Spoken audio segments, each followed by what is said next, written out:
Good morning, everyone. My name is Aditya from BSc Chemistry Honors final year.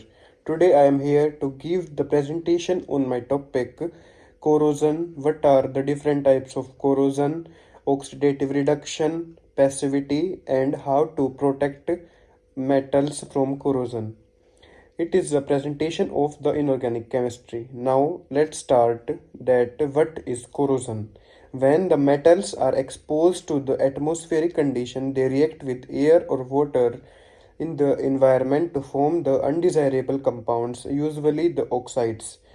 This process is known as corrosion.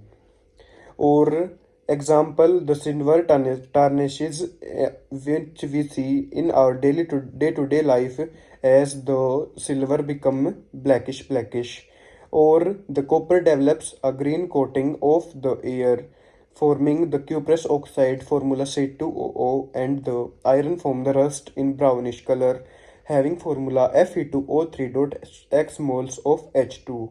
Proper definition of the corrosion. Corrosion is a process of deterioration of a metal as a result of its reaction with air or water under the environment surrounding it.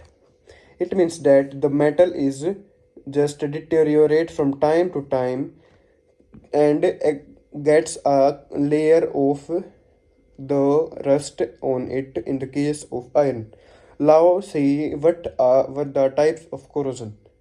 There are two types of corrosion, namely the wet corrosion and the dry corrosion. As the name suggests, wet means having the environment typically as in the environment where the metal is exposed to the mixture, means containing the water molecules such as water or high humidity. Whereas in the case of the dry corrosion, the environment it occurs where which have the low moisture or no moisture levels by a inert atmosphere. The mechanisms by which it occurs. The wet corrosion occurs the electrochemical reactions between the metal surface, moisture, dissolved reaction or gases in an electrolyte. The common form of wet corrosion include the uniform corrosion or petty corrosions. Whereas in the case of the dry corrosion, it involves in the low moisture levels or absence of moisture involving the reaction between the metal and the gases present in the atmosphere such as sulfur dioxide, oxygen, etc. Example. Example of the wet corrosion is the rusting of iron due to the atmospheric moisture, the corrosion of metal pipes in the distillation distribution system, or the corrosion of the marine structure in the seawater. In all these places, there occurs the corrosion by the moisture. Whereas in the example of the dry corrosion is the atmospheric corrosion of the metal exposed to the polluted atmosphere, such as the tarnishing of the silver, which develops a black layer of coating on it. Now let's see the difference between the cathodic protection and the sacrificial protection. First of so see we will see the mechanisms. The mechanism of cathodic protection involves the cathode sorry the cathodic protection works by making the metal structure the cathode of an individual electrochemical cells, effectively reducing its corrosion rate. This is achieved by applying the electrons to metal surface when prevents from the metal from oxidizing. Now see the mechanism of sacrificial protection. It involves placing a more reactive metal in the direct contact with the metal surface to be protected. This sacrificial anode corrode preferentially in the preference of the pure metal which we have to protected from the corrosion. And this outer metal sacrifices itself to protect the metal structure from the corrosion. For now we will see the implementation in the cathodic protection systems. An external source such as a rectifier is used to supply a DC to move the metal surface, usually the reduction of oxygen or any oxidizing spell at the metal surface, therefore protecting it from the corrosion. Whereas in the sacrificial protection, the sacrificial anode are made of the metal ions such as zinc, magnesium, aluminium are attached to the metal surface to be protected against the corrosion, and it releases the electrons which protects the metal, preventing it from the corroding. Now example, the impressed cathodic current production and the galvanic anode system are the examples of the cathodic protection, and the example of sacrificial protection involves the galvanization of zinc over the iron. Now see what are the methods are which are particularly used to prevent the corrosion. First method is the barrier protection.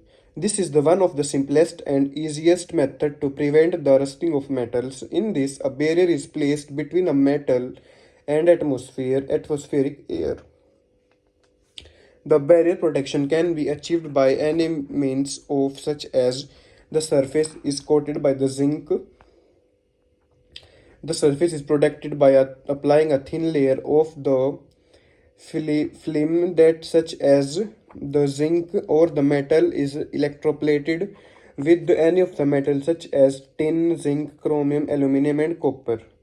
The second method is the sacrificial protection, in which a metal sacrifices itself to prevent the pure metal from the corrosion, as we have discussed earlier.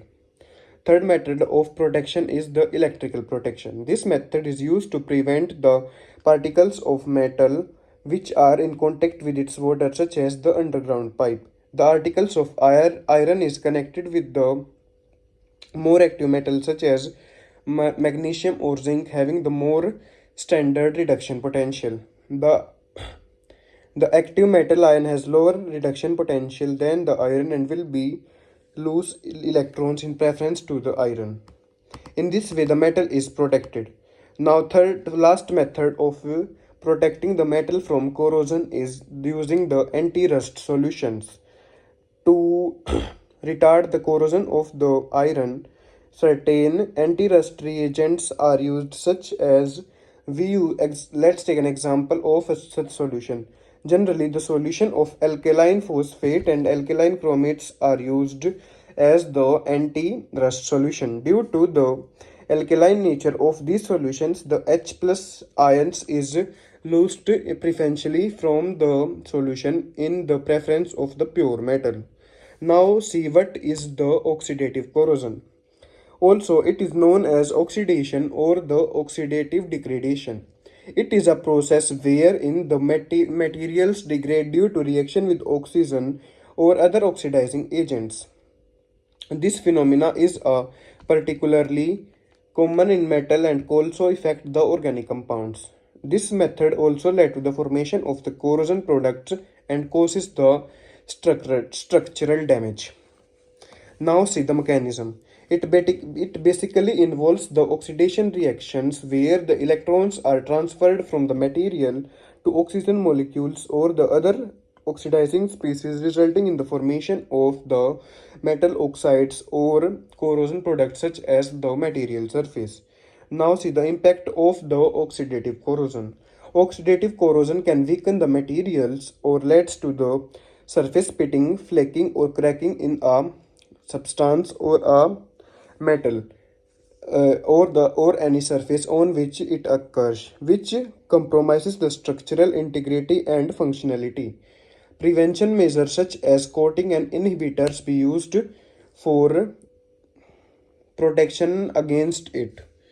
Now see today's last topic, that is passivity. It refers to the ability of the certain metals to form a protective oxide layer on their surface when exposed to oxidizing environment such as air or any humid conditions. Thus, the passive oxide layer acts as a barrier, preventing the further corrosion of the metals underneath it. It is a key mechanism in which the corrosion-resistant metals like the stainless steel, aluminium, titanium, etc. It involves the following property: the self-repair mechanism. If the passive layer is damaged, the metal surface can quickly react with the oxygen to regenerate the protective layer, thereby maintaining its corrosion resistance over the time. Passivity is influenced by the factors such as the metal composition, surface composition, and the environmental conditions. Metals like stainless steel with the high chromium content are particularly prone to the passivation due to the formation of a stable chromium oxide layers. Thank you.